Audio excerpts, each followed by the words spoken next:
اعوذ باللہ من الشیطان الرجیم بسم اللہ الرحمن الرحیم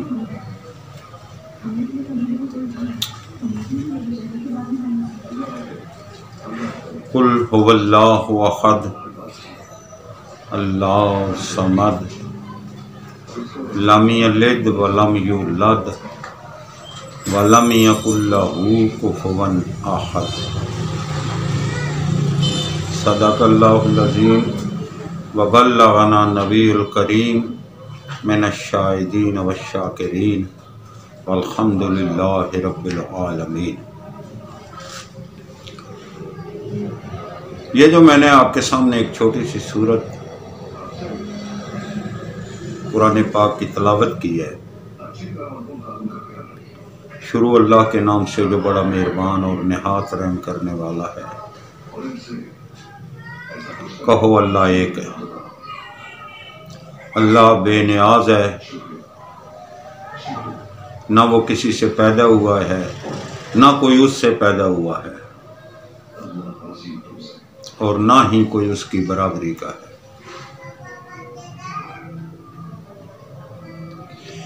یہ ایک ایسی صورت ہے جو انسان کے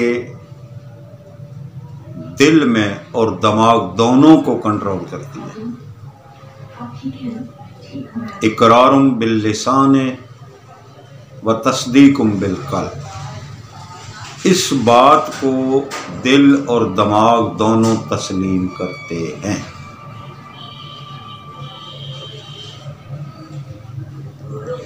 یہ انسان کے کردار کی پہلی سیڑھی ہے۔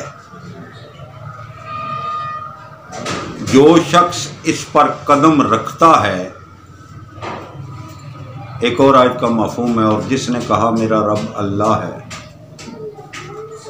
اور اس پر استقامت اختیار کی، یعنی اس پر جمع رہا، تو ہم اس پر فرشتے نازل کرتے ہیں اور وہ فرشتے اسے الہام کرتے ہیں، کہتے ہیں گھبرا نہیں، غم نہ کر، اس دنیا میں بھی ہم تیرے مددگار ہیں اور آخرت میں بھی مددگار ہوں گے۔ تو یہ انسانی کردار کی توکل اللہ، اللہ پر بھروسہ، اعتماد اور اس کی قدرتوں کا یقین اور اس کی مالکیت کا یقین اور اس کی حکمت کا یقین جب دل میں آ جاتا ہے تو پھر انسان تمام برائیوں سے پاک ہو جاتا ہے۔ نہ وہ شرک کرتا ہے، نہ وہ جھوٹ بولتا ہے، نہ وہ لالچ میں آتا ہے۔ مثال کے طور پر اگر کسی کی وزیر اعظم کے ساتھ تعلقات ہو جائیں اور اس کے ذہن میں یہ بیٹھ جائے کہ یہ وزیر اعظم ہے، یا یہ کسی گھر کا سربراہ ہے، یا یہ کسی محلے کا سربراہ ہے، یا ضلع کا سربراہ ہے، تو پھر وہ چھوٹوں کی بات نہیں سنے گا۔ بھائی اس کے تعلقات وزیر اعظم کے ساتھ ہے تو وزیروں سے اس کا کیا واسطہ؟ تو پوری جن و انس اور پوری مخلوقات جسے ہم جانتے ہیں اور جسے ہم نہیں جانتے، وہ سب اللہ کے کنٹرول اور قبضے میں ہے۔ یہ بات اس کے دل میں بیٹھ جاتی ہے، پھر نہ اسے زندگی کی خوشی رہتی ہے، نہ موت کا ڈر رہتا ہے، نہ آخرت کے انجام کی فکر ہوتی ہے، کیونکہ وہ جانتا ہے کہ جو ہمارا مالک ہے ہم اس کے تابعدار ہیں، اس کے حکم پر چلنے والے ہیں اور اس کی توحید پر یقین رکھنے والے ہیں۔ دنیا کی کوئی طاقت پھر اس کے ایمان کو متزلزل نہیں کر سکتی، اور دنیا کی کوئی رغبت دلانے والی چیز اس کے دل میں پناہ گزین نہیں ہو سکتی، اور دنیا کی کوئی طاقت اس کے رخ کو نہیں موڑ سکتی۔ ایسا ایمان والا شخص جب کسی راستے کا ارادہ کر لیتا ہے تو طریقہ محمدی مصطفیٰ صلی اللہ علیہ وآلہ وسلم کا اختیار کرتے ہوئے، کیونکہ اللہ کی توحید کی خبر 1,24,000 پیغمبروں نے دی، اور اس خبر کو کامل و اکمل محمد مصطفیٰ صلی اللہ علیہ وسلم نے کیا۔ ان کے طریقوں پر چلتے ہوئے، یعنی نبی پاک کے طریقوں پر چلتے ہوئے، اللہ کی توحید پر ایمان رکھتے ہوئے جو شخص جو بھی عمل کرے گا اس کے عمل میں استقامت اور پختگی ہوگی، اور اس کا معیار زندگی بلند ہوتا چلا جائے گا، چاہے وہ دنیا کی کسی قوم، کسی نسل، کسی رنگ، کسی جگہ سے بھی تعلق رکھنے والا ہو۔ مالک الملک کی کرم فرمائی اس پر ہو جائے گی۔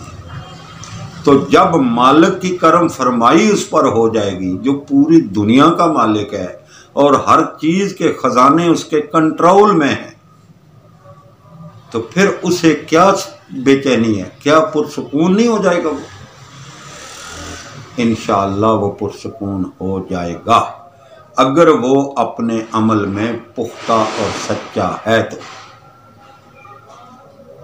اسلام ایسا ادیان نہیں ہے جو انسانوں کو بھٹکا دے۔ اسلام تو انسانوں کی مدد کرنے والا، ان کا کردار نکھارنے والا، اور ان کو سیدھی راہ چلانے والا، اور ان کی کفالت کرنے والا ہے۔ جو بھی شخص اسلام کے دائرے میں داخل ہوگا، دنیا کی کسی مخلوق کا وہ محتاج نہیں ہوگا، وہ اپنے مالک و مولا اللہ پاک کا محتاج ہوگا، اور اللہ پاک کی محتاجی جس نے اختیار کی، اللہ نے اپنی رحمت سے اس کی جھولی کو بھر دیا۔ یہ بات یاد رکھنے کی ہے، یہ کوئی عام بات نہیں ہے۔ جتنا عمل کرنے والا ہوگا، دنیا کی زندگی اتنی اس پر آسان ہوتی جائے گی، چاہے حکومتیں جیسی بھی ہوں، جگہ جیسی بھی ہو، حالات جیسے بھی ہوں، لوگ جیسے بھی ہوں، جانور جیسے بھی ہوں، کوئی چیز اس کے لیے نقصان کا عمل نہیں دہرا سکے گی۔ تو اس لیے تمام لوگوں سے درخواست ہے کہ وہ اپنی راستے پر، سیدھے راستے پر چلیں، اللہ کی توحید پر یقین کرتے ہوئے، جناب محمد مصطفیٰ صلی اللہ علیہ وسلم کی رسالت کا اقرار کرتے ہوئے، اور جو انہوں نے لایا اس پر ایمان اور یقین رکھتے ہوئے، اس کی روشنی میں عمل کرتے ہوئے چلیں گے، اللہ تعالیٰ ان کے لیے آسانی مہیا کریں گے۔ ہاں ایک بات ضرور ہے، آزمائش ہوگی۔ جتنا بڑا درجہ ہوتا ہے اس دنیا میں بھی، اس کی اتنی بڑی آزمائش ہوتی ہے، بھوک سے، اولاد کے نقصان سے، تنگی آسائش سے، فصلوں کے نقصان سے، پھلوں کے نقصان سے اس کو آزمایا جائے گا۔ یہ اللہ تعالیٰ نے حکم دیا ہے قرآن میں کہ ہم تمہاری آزمائش کریں گے، کہ تم اپنے ارادے میں پختہ ہو۔ ایمان کی جانچ ہی آزمائش سے ہوتی ہے۔ تو جو لوگ آزمائش میں بھی اللہ پاک کے محتاج رہے، ایمان والے رہے، اللہ تعالیٰ پھر ان پر فرشتے نازل کریں گے، جن کو موکلات کہتے ہیں، وہ اس کے لیے آسانیاں مہیا کریں گے اللہ کے حکم سے۔ تو تمام لوگوں کو اللہ اور رسول کی تابعداری اختیار کرنی چاہیے، تاکہ ان کی زندگی آسان ہو جائے، چاہے ایک کرے تو چاہے ساری دنیا کرے، ساری دنیا کامیابی کی طرف چلی جائے گی۔ دنیا میں امن، چین، سکون ہوگا، نہ کسی بادشاہ کا خوف ہوگا، نہ کسی درندے کا خوف ہوگا، نہ کسی دہشت گرد کا خوف ہوگا، نہ موت کا خوف ہوگا، نہ حشر کا خوف ہوگا، نہ قبر کا خوف ہوگا۔ آپ آزاد ہو جائیں گے ان تمام خوفوں سے۔ اللہ تعالیٰ مجھے اور آپ کو یقین، استقامت اور ایمان نصیب کرے۔ آمین ثم آمین۔ سبحان ربک رب العزت عما یصفون والسلام علی المرسلین والحمد للہ رب العالمین۔ آمین یا رب۔